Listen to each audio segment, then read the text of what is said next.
গল্প হচ্ছে যোগাযোগ, রবীন্দ্রনাথ ঠাকুরের। গল্পটা শুনুন আমার। আজ এই 7ই আষাঢ় রবীন্দ্রনাথের জন্মদিন, বয়স তার 32। ভোর থেকে আসতে রবীন্দ্রনাথ লিপুন আর তোরা। গল্পটা এখানেই আরম্ভ, কিন্তু আরম্ভের পূর্বেও আরম্ভ রয়েছে। সন্ধ্যাকালে দ্বীপ জ্বালানোর সকালবেলা চলতে পাকানো এই কাহিনীগুলো যুগ সংক্রান্ত থেকে দেখা যায় যে ঘোষালদের একসময় ছিল সুন্দর, তারপরে হুগলি জেলার নরসুর গ্রাম, সেটা বাহির থেকে পর্তুগিজদের তারায় তারা ভেতর দিয়ে সমাজে ঠেকাতে জানি না মরিয়া হয়ে যায়। পুরনো ঘর ছাড়তে পারে না, তেজের সঙ্গে নতুন ঘর বানাতে শক্তিও হয়। গরু বাছুর জনমানব বালা বর্বন সেখান থেকে আগে তাদের সাবেকি গ্রাম তারা ফুটিতে তাদের বিদেশে আয়তনের ঘোষালদের দিঘি পানগড়ার ভিতরে থেকে ভারতের অতীত একটা গভীর সাক্ষ্য দিচ্ছে। সেই আজকে সেই দিন নামটাই ওদের ওই জলটা চাটুর্যের জমিতে আছে কি একদিন ওদের পৈতৃক মহিমা জলাঞ্জলি দিতে হয়েছিল, সেটা তারা দরকার। এর মধ্যে ভেবে দেখা যায় খিটিমিটি এবং চাটুর্যদের জমিদারের সঙ্গে এদের বিষয় নিয়ে দেবতাদের পুজো নিয়ে ওখালদের আস্পর্ধা করে। তাদের দুহাতেই চাটুর্যদের জবাব দিতে পারে দিল যাতায়াতে সেই রাস্তার মাঝখানে আমার তোষক বাঁধানো, যাতে করে হোসালদের প্রতিমার মাথা থেকে যায় এবং উঁচু থেকে বেরোয়। নীতিমাতার লোকদের কাছে থেকে ফলে দেবী ঠাকুর সে ভারতদেশে অনেক বেশি রক্ত আদায় করে। খুন যখন থেকে মামলা উঠলো, সেই মামলা থেকে হোসালদের সর্বনাশ কিনারা এসে পথে আগুন লাগিয়ে যায়, কাঠুর লাগিয়ে সবই ছাই হলো। চারদিকে বড় লক্ষ্মী গাছে ফ্যাকাশে মুখ হয়ে গেল, তার সন্ধি হতে পারে, কিন্তু তাতে শান্তি হয় না। যে ব্যক্তি খারাপ হয়ে যাচ্ছে সে ব্যক্তি তার কত কাজ পড়েছে দুই পক্ষের ভিতরেই গড়গড় করতেছে। তাদের মধ্যে ঘোষালদের একটা সে বলল আজকে আমি সে তোমার ভঙ্গিমা এখানে এসে চাপা পড়েছে। তাদের মধ্যে কেউ উঠে থাকছে ঘুরতে, কেউ উঠেছে সারা দিক থেকে টাকা জোর করে বিসর্গ ছবিরঞ্জন। তাদের মধ্যে উপযুক্ত এবং প্রামাণ্য দক্ষিণে ঘোষালদের শক্তি তখনও ছিল না। অবস্থা সেখানে আমাদের দ্বিতীয় বার বলে ভাষার বাঁধলো। যারা মারা গিয়েছিল ভোলার কথা না, তাদের ভুলতেও পারবো না। লাঠি হাতে করে তারা খসে পড়ে যেতে পারে, তার মনে মনে খেলা থাকে বহু দীর্ঘদিন হাতে আসার হতে পারে। মানসিক লাঠিটা তাদের চলে এসেছে, গল্প সে আর জমা হয় না। সোশ্যালদের চালের ওপরে আসার সন্ধ্যাগুলোর মধ্যে হাঁ হাঁ করেছে।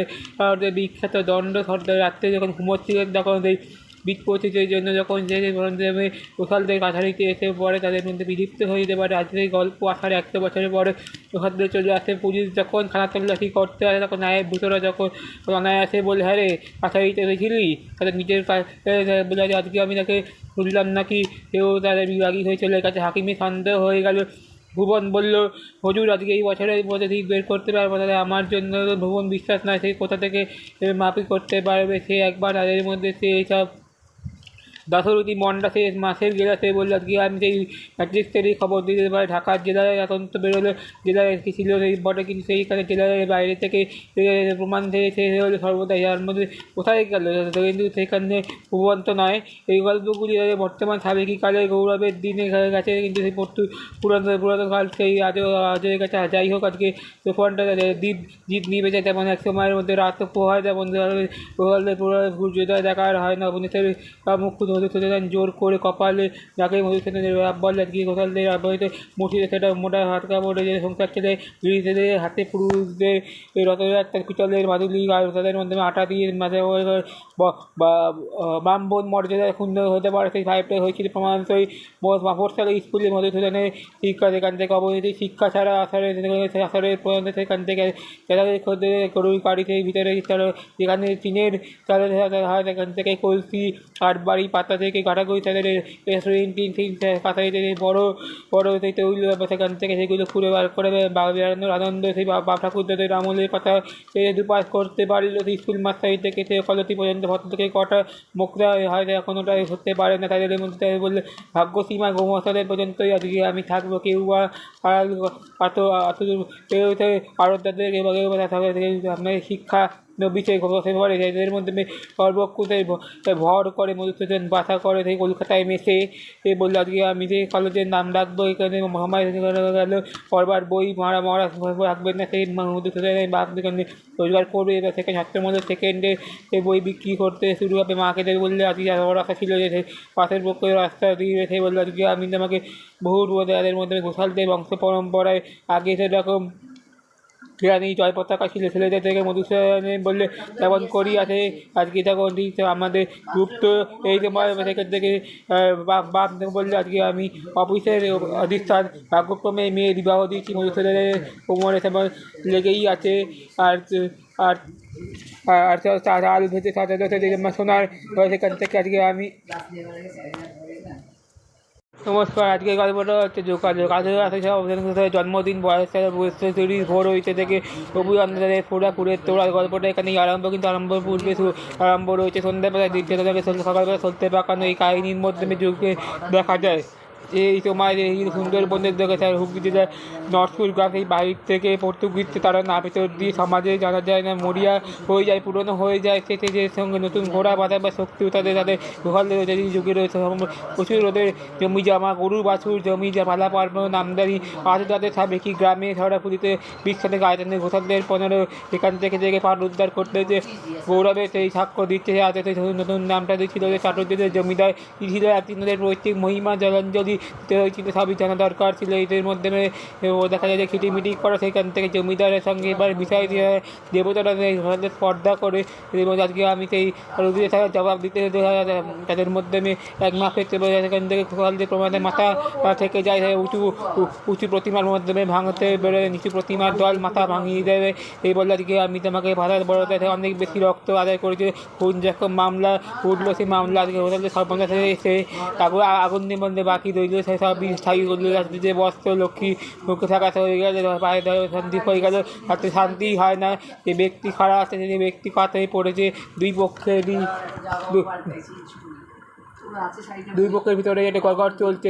থেকে খবর দিল উঠিয়ে গেল লাগলে পরে অভাব সেখান থেকে এসে বললো আজকে আমি পারবো না অনুষ্ঠান করবে। সেখান থেকে এবার আমাদের দক্ষিণা গোসালে পরিবর্তন ছিল, সেখান থেকে সামাজিক উৎপাদীরা দ্বিতীয়বার ছাড়লো, ভিটে ছাড়লো, সেখান থেকে বাসা বাঁধলো। যারা মরে গেল তারা বলার কথা না, তারা ভুলতেও পারবো না। তাদের হাতে কথা বলে থাকে, মনে মনে খেলতে থাকে যে বহু দীর্ঘকালে হাতে আষাঢ়ি মানসিক লাঠিটা বস হয়েছে চলে এসেছে। মাঝে মাঝে লাঠি কেমন করিয়া জব্দ করবে মিথ্যা সত্যি মিশিয়ে যাবে। এখানে অনেক টাকা জমা আছে, কিন্তু ঘোষাল চালের ঘরে আসা সন্ধ্যাগুলো সেখান থেকে বিখ্যাত দণ্ড সর্দার ঘুমোচ্ছিলেন যখন সে বলল গিয়ে আমি সেখান থেকে ঘোষালদের কাছে কেমন করে বিলুপ্ত হয়ে যেতে পারে। আজ গল্প তো 100 বছর ওই ঘোষালদের বলে একটা পুলিশ যখন হাঁচার দেখি করতে আর ভুবন বিশ্বাস করতে সে বলে হ্যাঁ আমি কাছারিতে এসেছিলি নিজের দরকারে না নিজের অপমান করতে, শুনলাম নাকি এই খুবই বিভাগী হয়ে গেছে। হাকিমে সন্দেহ হয়ে গেল। ভুবন বলল এই বছরে আমাদের এখন কী হবে, তোমাদের আর ভুবন বিশ্বাস নয়, তুমি কোথা থেকে দাসুর মাফ করবে, সেখান থেকে তুমি আমাকে এখানে ধরবে না। রাসরদিন ভুবনটা সেখান থেকে বললো আজকে আমি ভুবন সেই দিন পর্যন্ত ম্যাজিস্ট্রেটই খবর দিয়েছিলি তদন্তের সেখান থেকে বটে, কিন্তু সেখান থেকে বাইরে চলে গেছে। প্রমাণ হলো যে সেখানে সর্বদাই যা হলো কোথায় গেল সেই খবর রাখতে পারে ভুবনের নয়। এই গল্পগুলো সেখান থেকে গৌরবের দিন গেছে, সেই সব পৌঁছানো এখানে আজও যাই হোক এখান থেকে চোরা দ্বীপ নেবে এক সময় রাত হয় সকালের পূর্বতায় সূর্যোদয় দেখা হয় না। আর মধুসূদনের বাপ সেখান থেকে কপালে মধুসূদনের বাপ সেখানে রাজপুরের কাছে আজকে মোটা ভাত কাপড়ে সংসার চলে গিয়ে পুরুষের সংসার পিতলের মাদুলি করে রাখে। এবং সেখান থেকে ব্রাহ্মণদের প্রমাণ হয়েছিল। প্রমাণ সেই মধুসূদনের শিক্ষা এখান থেকে অবৈধিক শিক্ষা ছিল নদীর পাড়ে। সেখান থেকে যথার এখান থেকে আজকে আমি গাড়ি ঘর আনে, সেখান থেকে তাদের মধ্যে যেখানে টিনের চালগুলি সাজানো হয়েছিল কলসি আগে তাদের পাতা মার্গে সেখান থেকে বড় বড় ধরতে সেখানে সেই বাগানে বেড়ানোর আনন্দ বাঁকড়া ঘুরতে বেড়ানো সেখান থেকে মতো করতে হবে। সেখানে ভদ্রলোক যে কটা তার কোনো ওষুধ হবে না, অন্য ছেলে ভাগ্যসীমা মোহাম্মদের পর্যন্ত পিলে হবে না, যাই বাই কেউ আসার তাদের উত্তরে সেখান থেকে শিক্ষা নবীতাতে বসে গেল। সর্বাঙ্গ ভর বয়ে গেলে মধুসূদনের বাসা নিল, কলকাতার মেসে এসে অবস্থান করলো। অধ্যাপক আশা করেছিল যে সেখান থেকে তাদের নাম রাখবে, কিন্তু এমন সময় মরে গেলে পড়ার পর বুঝেই সেখান থেকে বিক্রি করবে পন্দে আসা বসে রোজগার করবে, সাথে বিক্রি করবে, ব্যবসা শুরু করে। মা কেঁদে বলে ওর আশা ছিল ছেলেটার পাশে রাস্তা দেবে, কিন্তু সেও লক্ষ্যবুয়ের মধ্যে পড়ে। তার ভাই ঘোষালদের বংশমর্দমায় আগে কোথায় জয় পতাকা ছেলেদের মধ্যে মধুসূদনের সেই মাঠে সেখান থেকে বাছাই করা হবে। সেই ক্ষমতা তার প্রধান ছাত্র বন্ধু ছিল তো কানাই গুপ্তের পুরুষের কোনো সহদায় মধুসূদন সেখান থেকে নেই। তারপরে সেখানে আসা হয়তো ও দীক্ষার ভাগ্যক্রমে সেই মেয়ে বিবাহ দেয়, মধুসূদনের মেয়ের কোমরে বেঁধে চলে যায় এখান থেকে। নমস্কার, আজকে গল্প আর একটা ভিনগোয়ের আগন্তুক। অনেকক্ষণ ধরে ফোনটা বাজছে অনিমেষ। আমরা দেখি অনিমেষে দেরি করে ফোনটা তোলে। অনিমেষ মিত্র খবরটা দেখেছেন টিভিতে। এবারে দেখুন ফ্ল্যাশে কী খবর। আমি আজকে নিউজ এখান থেকে হয়নি বললে অনিমেষ একবার টিভিটা খুঁজুন কোথায়। অনিমেষ এখান থেকে খবর করে সেইখান থেকে বলবে করে সেই টিভিটা অন করুন করে হেডলাইনে দেখাচ্ছে তাদের নেপাল সীমান্তের আকাশে দেখাচ্ছে বিশ্ব হয়ে সেখান থেকে গোলা ভোর রাতে 06:07 থেকে এরোপ্লেনে আকাশে পথে সামনে হঠাৎ বিশাল গোলার মতো কিছু সে বড় রক্তকৃত রাকেশ শর্মা সেখান থেকে তোমাকে সেই ক্যাপ্টেন পরিবর্তন করে বলে একটা বিমানবন্দরে পেরা প্রতারণা করে। খবরটা দেখেই ফোন করেছিল অনিমেষ। তুমি খবর করে ফোন করলে আমি তোমাকে শূন্য থেকে টিভি বার করবো, সেখান থেকে জোগাড় করবো। আমি তো একই সঙ্গে বলতে চাই যে টিভিটা বন্ধ করুন এবং সেখান থেকে বসেন অনিমেষ মিত্র। গত 30 বছরের জীবনে এই ধরনের বর্মান হয়ে গেছে তাই পৃথিবীতে সৌরমণ্ডলের বাইরে অন্য সৌরমণ্ডল পৃথিবীর মতো আরও গ্রহের মধ্যে যাদের কথা লিখলেও এখন ব্যবহার করে মহাকাশে বলতে পারে এই অভিনব। এখান থেকে যখন বয়স হচ্ছে 55 বাঙালিদের মধ্যে যে কয়েকজন বিখ্যাত সেখান থেকে গবেষণা প্রয়োগ করে তাদের মৃত্যুর আজকে আমি তোমাকে এইসব খবর জানে না সেখান থেকে এই জন্য ফোন করে নিজের পরিচয় ক্যাপ্টেন রাকেশ শর্মা বলল আমার জীবনে এই তো প্রথম। আগে যখন এরকম অভিজ্ঞতা হয়নি। নিমেষ বলল কী দেখলেন।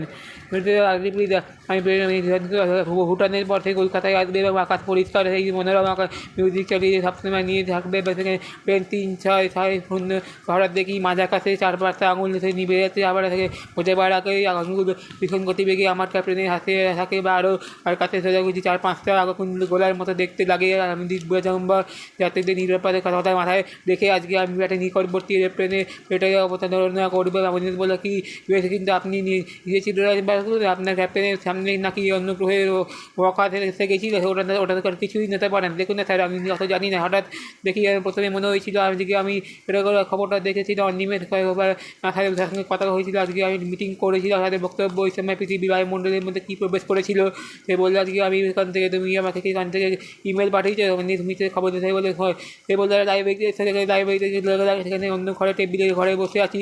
এমন মাঝে অনিমেষ বললো এদিকে চলে এসো, তুমি আমাকে রান্নাগুলো বন্ধ করে যেটারে অন করে দেখো ফ্রিজে দেখা যাচ্ছে এবং চাকরি মতো কিছু আছে এবং করে তার মধ্যে গায়ে হাতে জ্বলছে।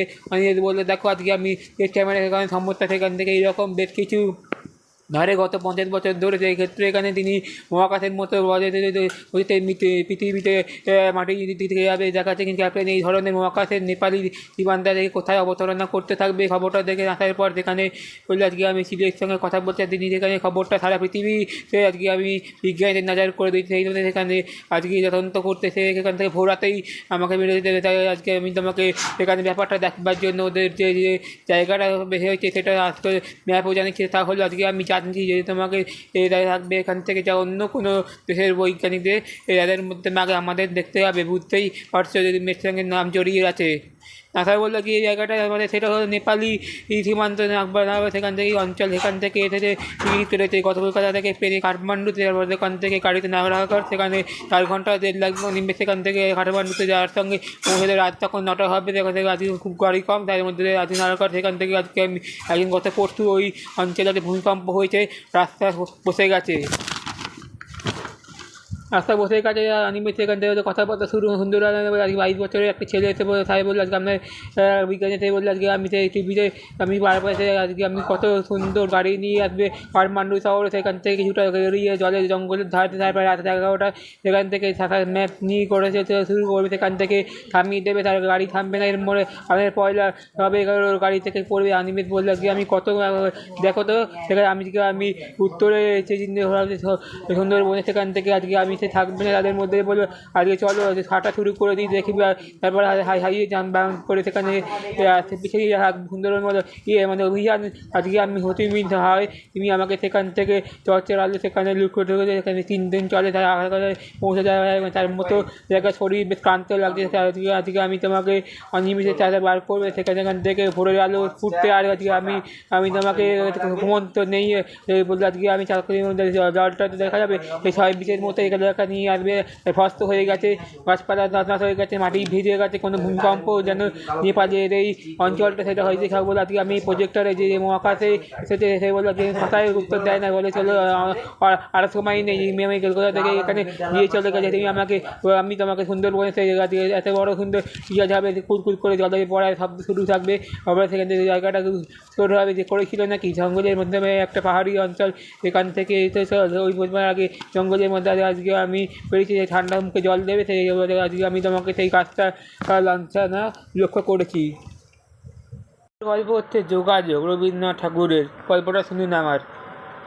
আজ এই 7ই আষাঢ় রবীন্দ্রনাথের জন্মদিন, বয়স তার 32, ভোর থেকে আসতে রবীন্দ্রনাথ লিপুন আর তোরা। গল্পটা এখানেই আরম্ভ, কিন্তু আরম্ভের পূর্বেও আরম্ভ রয়েছে। সন্ধ্যাকালে দ্বীপ জ্বালানোর সকালবেলা চলতে পাকানো এই কাহিনিগুলো যুগ সংক্রান্ত থেকে দেখা যায় যে ঘোষালদের একসময় ছিল সুন্দর, তারপরে হুগলি জেলার নরসুর গ্রাম, সেটা বাহির থেকে পর্তুগিজদের তারায় তারা ভেতর দিয়ে সমাজে ঠেকাতে জানি না মরিয়া হয়ে যায়, পুরনো ঘর ছাড়তে পারে না, তেজের সঙ্গে নতুন ঘর বানাতে সক্রিয় হয়। গরু বাছুর জনমানব বালা বর্বন, সেখান থেকে আগে যাদের সাবেকি গ্রাম তারা ফুটিতে তাদের বিদেশে আয়তনের ঘোষালদের দিঘি পানাগড়ের ভিতরে থেকে ভারতের অতীত একটা গভীর সাক্ষ্য দিচ্ছে। সেই আজকে সেই দিদির নামটাই ওদের ওই জলটা চাটুর্যের জমিতে থেকে একদিন ওদের পৈতৃক মহিমা জলাঞ্জলি দিতে হয়েছিল, সেটা তারা দরকার।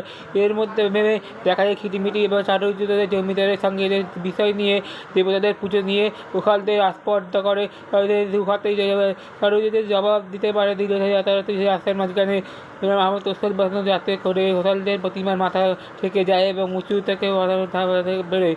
নীতিমাতার লোকদের কাছে থেকে ফলে দেবী ঠাকুর সে ভারতদেশে অনেক বেশি রক্ত আদায় করে। খুন যখন থেকে মামলা উঠলো, সেই মামলা থেকে হোসালদের সর্বনাশ কিনারা এসে পথে আগুন লাগিয়ে যায়, কাঠুর লাগাই আমি ছাই হলো, চারদিকে বড় লক্ষ্মী গাছে ফ্যাকাশে মুখ হয়ে গেল, তার সন্ধি হতে পারে, কিন্তু তাতে শান্তি হয় না। যে ব্যক্তি খারাপ হয়ে যাচ্ছে সে ব্যক্তি তার কত কাজ পড়েছে দুই পক্ষের ভিতরেই গড়গড় করতেছে, যাদের মধ্যে ঘোষালদের একটা সে বললো আজকে আমি সে তোমার ভঙ্গিমা এখানে এসে চাপা পড়েছে, যাদের মধ্যে কেউ উঠে থাকছে ঘুরতে, কেউ উঠেছে সারা দিক থেকে টাকা জোর করে বিসর্গ ছবিরঞ্জন, তাদের মধ্যে উপযুক্ত এবং প্রামাণ্য দক্ষিণে ঘোষালদের শক্তি তখনও ছিল না। অবস্থা সেখানে আমাদের দ্বিতীয় বারবার বলে যাদের ভাষার বাঁধলো, যারা মারা গিয়েছিল ভোলার কথা না, তাদের ভুলতেও পারবো না, লাঠি হাতে করে তারা খসে পড়ে যেতে পারে, তার মনে মনে খেলা থাকে বহু দীর্ঘদিন হাতে আসার হতে পারে, মানসিক লাঠিটা তাদের চলে এসেছে, গল্প সে আর জমা হয় না। সোশ্যালদের চালের ওপরে আসার সন্ধ্যাগুলোর মধ্যে হাঁ হাঁ করেছে ওদের বিখ্যাত দণ্ড সর্দার। রাত্রে যখন ঘুমোচ্ছিলেন তখন সেই বিট পৌঁছেছে, এই জন্য যখন যে সোশ্যালদের কাছে